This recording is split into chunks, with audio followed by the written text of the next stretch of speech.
여자는 마가복음 322절 맞습니다. 그런즉 결론적인 말씀일 수도 있죠. 아니면 결론이 아니랄지라도 중간 결론일 수도 있죠. 하나님이 결합시킨 것을 하나님이 결합시키다 결혼의 이유가 결합이라는 것은 성관계냐 결혼식이냐. 자, 이제 우리는 봐야 됩니다. 성관계냐 결혼식이냐. 성관계도 결합이고 결혼식도 결합이죠. 자, 성관계했는데 결혼이 안 됐어요. 그러면 이제 그런 경우는 그 간음에 속하죠. 그래서 이제 결혼이 되었어요. 성관계를 회개해야죠. 왜? 두 번째 성관계는 간음이니까. 그래서 이제 앞에 성관계를 회개하고 결혼이 있습니다. 드디어 이제 이 결혼이 바로 결합이 되는 것이고요. 성관계가 됐어요. 내 가치 그 때문에 결혼했어요. 당연히 결합되죠. 그래서 결합이라는 것은 여기서 결합이라는 것은 결혼식이 더 운명적으로 합되어 있습니다. 결혼식이. 그래서 이제 결혼시킨 것입니다. 무슨 사람이 나누지 말라. 자, 지금은 이제 하나님이 나누는 경우는 없다니. 하나님께서는 저를 나누는 경우가 세 경우가 있는데 첫 번째 이제 음행이죠. 음행을 했어요. 그래서 이제 우리가 너 왜 그랬어 하고 나누어질 수는 있어요. 하지만 하나님의 본 뜻은 나누는 게 본 뜻이에요. 나누는 게요. 두 번째는 뭐예요? 두 번째는 이제 사별인 경우예요. 자, 사별했어요. 그리고 우리는 다시 결혼할 수 있습니다. 하지만 그때도 재혼을 하면 권하지 않습니다. 그러니까 사별인 경우도 웬만하면 혼자를 더 권해요. 성경에서는요. 왜냐면 다시 재혼한 경우에 상대방을 기쁘게 하기 때문에, 기쁘게 하기 위해서 하나님의 일에 저해가 됩니다. 구원받지 않은 사람들은 원자는데 그런 사람들은 다 일꾼이기 때문에, 그래서 이제 하나님의 저해가 될까봐 사별인 경우도 재혼을 별로 원치 않는 것입니다. 자, 세 번째 경우에요. 세 번째 이제 드디어 상대방이 이혼을 요구할 때입니다. 요구할 때 우리는 결혼을 통해서 결합되는데 이 결합을 하나님이 시켰다고 우리는 보는 것입니다. 어떤 경우를 할지라도 중매건 연애건 영매건 그런 것이고요. 자, 드디어 이제 요구할 때 이때 경우가 매우 중요합니다. 상대방이 이혼을 요구할 때 그 경우가 매우 중요한데, 이혼을 요구하는 경우가 대부분 딴 배우자가 생겼을 경우가 있습니다. 이혼 요구에 많은 경우는 사실은요 또 있기 때문이에요. 근데 우리는 음행을 발견하지 못했어요. 그죠? 발견 못했는데 딴 세컨드가 생겼는데 그 여자가 결혼을 요구하죠. 그래서 할 수 있느냐? 그래서 이제 결혼을 요구하니까 드디어 이제 그 배우자가 드디어 이혼을 요구하는 거예요. 자, 이럴 때 우리가 이제 그걸 잘 봐야 됩니다. 그것이 만약에 누가 생겼으면 뭐예요? 그건 간음죄입니다. 상대방 간음죄.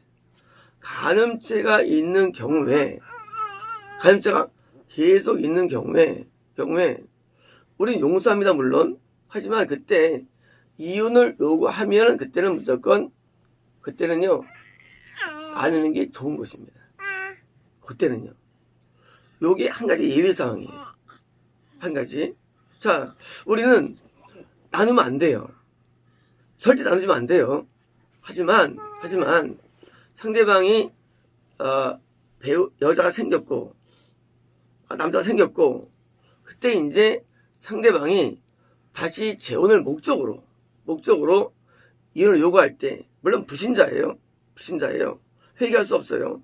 그때는 이제 그 음행죄가 성립이 되고 사람이 성립되기 때문에 이때 요구할 때는 이것을 허락하는 게 유일한 이혼 사유가 돼요. 이때만이에요. 그러면 음행죄를 졌을 때 너 다시 그러지 마, 회개할게 하면 되거든요. 근데 그게 아니에요. 그게 아니고 계획적으로 어떤 목적으로도요. 여러분 회개할 목적이 전혀 없어요. 이유 없어요. 그러니까 뭐야? 생긴 다음에 도저히 가능성이 없는 거예요. 일반적으로 불신자가 신자에 의해서 여기 영향을 받아가지고 영이 좋아지면 일반적으로는요. 그죠? 좋아지는데 이건 그게 아니고 불신자가 다른 배우자를 만나가지고 드디어 음의 죄를 짓고 있어요.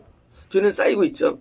죄는 쌓이는데 이때 그냥 살면 문제는 없어요. 상관없어요. 그거는요. 하지만 이때 이혼을 요구할 때는 그때는 이혼해주는 게 지혜로운 것입니다. 그때는 빨리 해줘야 돼요. 물론 이것이 확인이 돼야 돼요. 확인. 이것이 확인돼야지 안 되고서 또 이제 이혼 요구하니 또 생겼지. 그래 하자. 그러면 안 돼요. 이게 확인이 돼야 돼요. 어떤 확인이냐? 본인이 내가 그렇게 되었다고 말을 하는 경우예요. 또 하나는 어떤 누가 생긴 것 같은 그런 여러 가지 증거들이 있어요. 증거들이요. 증거. 그 증거들이 나오거든요. 그럼 이제 증거가 있으면 빨리 해줘야지. 그것을 늦추면 늦을수록 영적인 피해가 시작됩니다. 성경 원리예요. 그때 무식하게 나누지 말라. 그래 안 나눠. 하고 버틸수록 피해가 와요. 왜냐면 그것은 공격이 나한테 오는 거예요.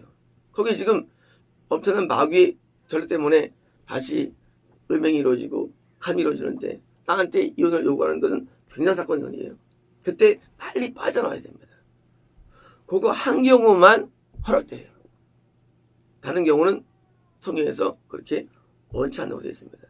그러면 이걸 요구할 때 어떤 상대방이 여자 문제나 아니라 그냥 다른 문제 때문에 요구할 수 있지 않습니까? 내가 마음에 안 들어서 난 열받아서 그때는 이제 웬만하면은 잘 이제 진정시키고 타협을 통해서 그걸 끌고 가는 게 좋은 겁니다. 나누지 말라. 이 말씀은요, 이거는 성문법이에요. 거의. 한 번의 결혼을 거의 영원하게 보는 것입니다. 이거는 하나의 법이에요. 그래서 우리는 상대방이 여자 생겼어. 나 개혼할 거야. 하고 이를 요구하고 들어오는 한 경우 외에는 어떤 경우도 참 의명을 해도 용서하고 다음에 하지마. 하겠다는 건 어쩔 수 없어요. 그때는 이제 우리는 이혼됩니다. 그때는요. 또 사별인 경우도 혼자 낳지만 나는데 또 이제 정력이 붙어가지고 본인이 막 요즘 문화가 섹스 문화이기 때문에 붙어가지고 도저히 안 되고 그때는 전형이 좋아요. 사별했는데 내가 막 정이 불타는데 막 그때도 혼자 살면 그때는 또 거꾸로 마귀에게 묶이는 거예요. 그러니까 사별한 경우에도 뭐예요? 그때는 이제 너무 내가 이 성욕이 생기고 있어요. 이 성욕 지수가 있는데요. 성욕 지수. 우리는 이제 거룩할수록 성욕이 좀 떨어져요. 사실은요. 떨어지는데 그 지수가 있는데 이 성적인 자극을 많이 받고 자란 세대가 현대인들입니다. 현대는 어릴 때부터 자극을 받고 자랍니다. 과거 조선시대 때는 여자들이 성욕이 별로 없었어요. 지금도 불감증이 30% 넘습니다. 여자들이. 성욕이 별로 없어요. 불감증 때문에. 상처 때문에. 자, 이 성욕이 과거에는 없었기 때문에 남자들만이 성에 생활했어요. 과거에는요.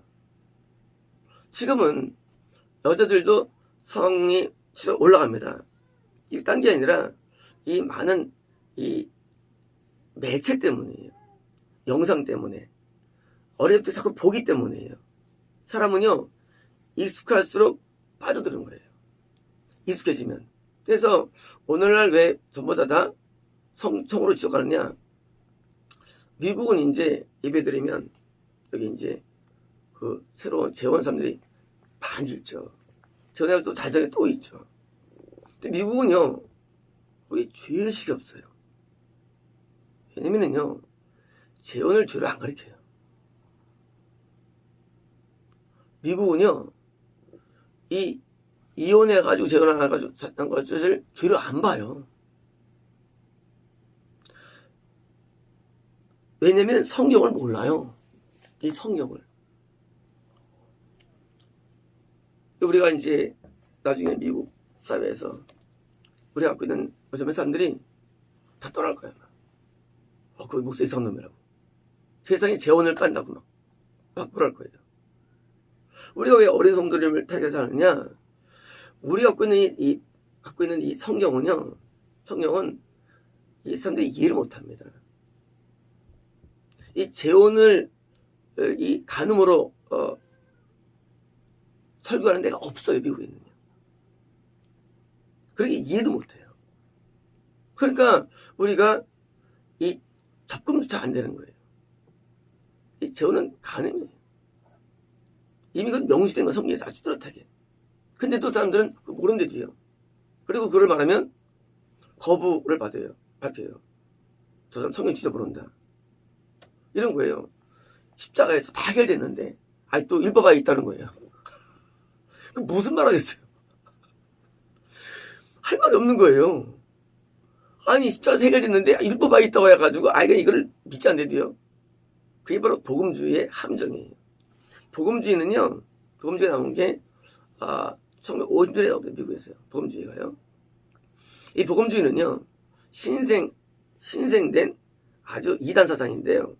이 복음주의는 과거에 칼빈을 아주 논리적으로 칼빈보다 더 사악하게 만든 게 이 복음주의가 그게 바로 개신교의 뿌리가 되는 거예요.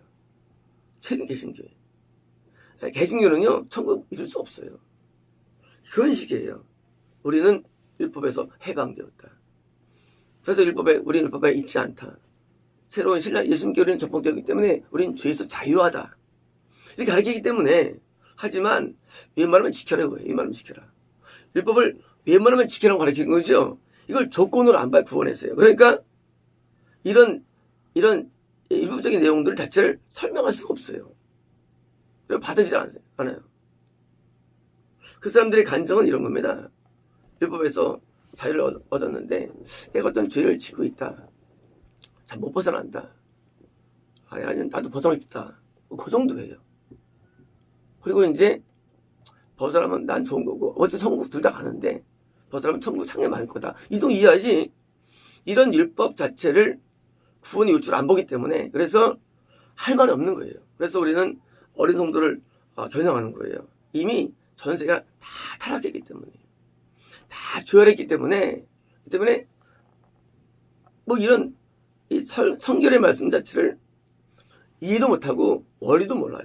원리조차. 자 이제 우리가 하나님께서 결합시킨 그러니까 사람이 말해야 되는데 부모들도 나누면 안 되고 본인 나누면 안 되고 나누면 안 됩니다. 한번 결혼은 다른 곳으로 이런 게 좋습니다. 나누면 안 돼요. 이제 어떤 사람들은 거 있더라고요. 이런 어리 안 사람이 농담을 하더라고요. 걔 좀 바람 나가지고 나 결혼 좋겠다, 이러면 좋겠다 하는 분 있어요. 바람 나가지고 이걸 원하는데 그것도 사악한 거죠. 그것도 사악한 거예요. 우리 사람은요, 하나의 법을 준수를 좋아하지 않습니다. 사람은 일탈을 좋아해요. 그래서 인간의 마음이요, 사단적이기 때문에 자꾸 법을 어기려고 해요. 이 법은요, 헌법이에요. 너 결혼했니? 그걸 여느 곳으로 봐. 딴만 먹지 마. 사람이요, 딴 먹는 이유가 여기서 벗어날 수 있는 가능성이 있었던 거예요. 그런 가능성을 없애는 게 좋습니다. 없애는 게. 생각 가운데 딴 사람이 마음에 들어오니까 뭐예요? 정신적으로도 자꾸 이것을 일탈시키는 거예요. 결혼 생활을. 그건 위험한 것입니다. 그건 사단적인 것입니다. 그래서 맺혀진 관계를요, 영구적인 것으로 이해하고 여기서 한 뜻을 얻어내야 됩니다. 하나님 뜻이에요. 그게 이제 나눌 수 없는 거예요. 못 나눠요. 나눌 수 없는 거예요. 설사 이혼의 도장을 찍어도 나눌 수 없어요. 나누지 않아요. 그렇게 안 봅니다. 한 번의 결혼은 영원한 결혼이에요. 못 나눠요. 도장을 찍어도 나눌 수 있는 게 아니에요. 나누질 않아요. 그래서 우리가 오늘날 이혼율이 50% 넘어가고요. 오늘날 재혼율이 높아지고 있고요. 오늘날 이 성문제로 다 갈등하고 있고 구매하고 있는데 그 이유가 어떤 게 아니라 하나님 이 법을 어기려는 선생님 본성 때문에 그러는 거예요. 이 본성을 없애고 한 번의 결혼을 영원하게 하는 마음을 가지면요. 어떤 일을 하느냐. 내가 구원받다면 다른 편의 배우자가 sanctify 된다고 해서 성경에서요. 그런데 5장에서요. 배우자가 거룩해야 된다고 했어요. 뭐예요? 주님 안에 올 수 있다는 사실이에요. 주님 안에. 배우자가 주님 안에 오고 안 오고 두 가지 조건이에요. 내가 먼저 구원 받아야 됩니다. 받으면요. 배우자가 움직입니다. 구원이 물론 불안정한 구원이든 어느 기호든 구원 가운데 있으면 그 힘이라는 게 있어요. 구원은요. 있어가지고 그 상대방이 쫙 오게 돼 있어요. 근데 내가 구원이 떨어지니까 다시 또 이탈되게 돼 있어요. 그래서 이 구원이냐 진짜냐 어떻게 할 수 있느냐, 증거를 할 수 있느냐. 구원 선포가 됩니다. 그다음에 이제 지나면 배우자가 마음 움직여요. 절대 안 하는데도 대인들도 얘기해요. 신기한 일이에요. 그래서 이제 드디어 가까이 오게 됩니다. 교회를 출석하게 됩니다. 그리고 같이 믿음의 세계로 들어오게 됐습니다. 이게 성경이에요. 성경이에요. 근데 이것 때문에 거꾸로 내가 교회 다니니까 난 불신자와 결혼하겠어. 이건 절대 안 되는 것입니다. 이런 경우는 100% 교회 다니는 사람이 지옥 가게 돼 있어. 거꾸로요. 원리가. 왜냐면 구원받은 사람은 절대 불신자랑 결혼할 마음이 원래 없게 돼 있어. 구조적으로. 구원을 안 받은 것이 다시 말하면 건난 상태이거나 불신자이기 때문에 그런 것이기 때문에, 그래서 그런 경우는 무조건 둘 다 지옥이에요. 무조건 지옥이에요. 그러면 둘 다 신앙이 많이 약해져가지고 대충갑니다. 그러니까 구원을 받은, 우리 말하는 이 구원은 어려운 겁니까? 이 구원을 받은 경우, 어려운 경우예요. 구원을 받은 경우에만 그 전에 신앙을 못했던 배우자가 오는 것이지, 그냥 건난 상태에서는 잘 안 와요. 잘 안 와요. 어려워요. 같이 건너지 않으면요, 이건 다 물론 불가능하고요. 그래서 한 명이 구원에 도달된 그 경우에만 상대방이 올 수가 있어요. 구원 속으로. 그것도 보장 아니고 가능성이 있는 거예요. 그래서 웬만하면 상대방이 음행죄를 저질러서 이를 요구하는 그 경우, 그 재혼을 하는 그 경우 외에는 뭐예요? 하지 않는 게 다음 사항, 내가 구원을 받고 상대방을 구원을 인도할 수 있는 이 두 경우 때문에 우리는 나누지면 안 되는 거예요. 안 되는 이유가 아주 많지만 성경은 모든 것을 구원 문제로 봅니다. 구원 문제로. 그래서 구원 문제가 목표이기 때문에, 그래서 우리가 이 음행죄를 저질러도 뭐 어떤 경우에도 웬만하면 우리가 유지하면서 구원에 있다면 상대방이 올 수 있으니까 내가 구원소로 들어가서 상대방을 끌 수 있는 것이고요. 그게 이제 우리의 직면될 겁니다. 저는 성령을 믿습니다. 그래서 우리가 내가 구원받았으면 그 배우자 가야 되고요. 그 다음에 이제 자녀가 오게 돼 있어요. 이게 이루어지면 순서가. 그래서 이런 네 집이 구원받으라는 약속의 말씀이 우리 이루어지는데, 이 구원의 약속이 순서가 이루어지는데, 그래서 우리 가정사를 왜 하느냐? 행복을 위한 게 아니래요. 구원을 위한 거예요. 가정사의 목적이 행복이 아니에요. 구원입니다. 이 세상을 왜 사느냐? 이 세상 때문에 아니에요. 영생을 위해 사는 겁니다. 우리의 목적 자체가 이 땅에 있지 않아요. 그래서 우리가 살면서 이 땅에 뿌리를 안 뒀기 때문에 이제 이러한 영적인 좋은 일들이 우리 일어나서, 그래서 한 가족이 구원의 완전에 다 그런 것입니다. 마치겠습니다.